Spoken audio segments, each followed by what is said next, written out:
Ayan. Kumustahin natin ang ating mga kasama sa legal, dental, medical, optical, jail visitation, and decongestion program na nangyari sa CIW noong isang araw. Yes. At para dito ay ang Optical Services sa CIW.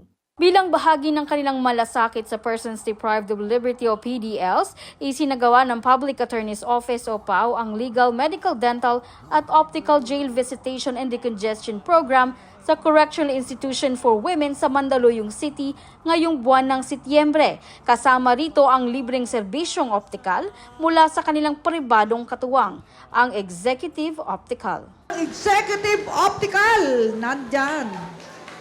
Alam nyo ba, malaking utang na loob ko sa EO eh. Yung aking cataract, sila ang nakadetermine may cataract pala ako. Kaya naging maayos ang paningin ko. Wala na pong grado tong suot kong salamin. Anti-glare na lang.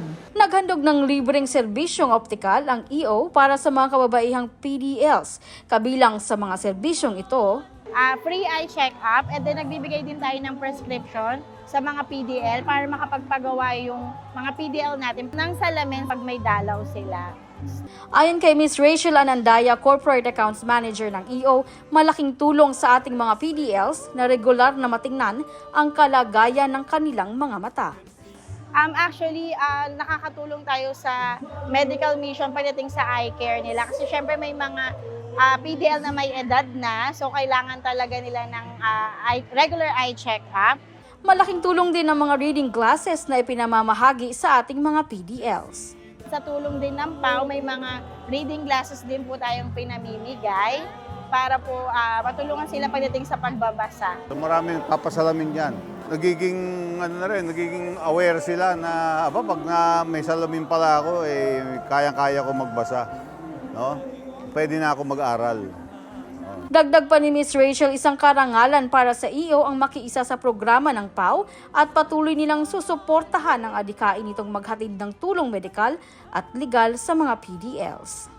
Yes, opo. Kasi hindi lahat nabibigyan ng opportunity ng katulad nitong medical mission na ginagawa ng PAO. Sa pamamagitan ng mga katuwang tulad ng EO, napapalakas pa ng PAO ang kanilang misyon na hindi lamang tulungan ng mga PDL sa aspeto ng hustisya, kundi pati sa pangangalaga ng kanilang kalusugan at kapakanan. Hindi lang kasi tayo dapat sa sales lang palagi. So dapat meron din tayong act of service. So syempre, dahil sa mga PDL wala silang chance na makalabas para makapagpa-check up ng mata, natutulungan natin silang mapalinaw yung paningin nila. Kumbaga, syempre nagkakaroon din sila ng hope. Ang libreng optical service mula sa Executive Optical ay patunay na sa tulong na pakikipag-ugnayan ng pamahalaan at pribadong sektor, mas napapalawak ang serbisyong direktang nakikinabang ang mga PDLs. So, Chief, ako sa maraming salamat sa opportunity na binigay niyo sa amin para makapaglingkod sa ating mga PDL, actually nationwide. Para sa #PalaNews, ako si Geraldine Ranyes, Persida Acosta, Hustisya para sa masa, katarungan laban sa kahirapan.